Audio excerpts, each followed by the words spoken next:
Ito naman, balik taping si Herlene Budol sa pinakamaaksyong primetime serye na Black Rider.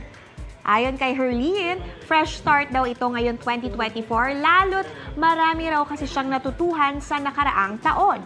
Matatandaang nasangkot si Herlene sa controversial exchange of messages kasama ang kanyang magandang dilag co-star na si Rob Gomez. Aminado si Herlene na nasaktan siya sa samut-saring komento ng mga tao sa kanya. Gayunman, mas lalo raw siyang naging matatag. Bugbog na nga ho ako. Torture na po ako talaga sa mga basher. Pero hindi mo naman, paulit-ulit ko po sinasabi na hindi mo naman talaga mapiplease lahat. At saka hindi lahat maintindihan ka. Kaya piliin mo na lang yung mga taong nandyan para sa'yo palagi. The more na talagang ganun yung nangyayari, mas lalo ko nagigigil na galingan pa sa buhay dahil alam kong yung pamilya ko, yung may umaasa sa akin pamilya ko. Igan, mauna ka sa mga balita. Mag-subscribe sa GMA Integrated News sa YouTube.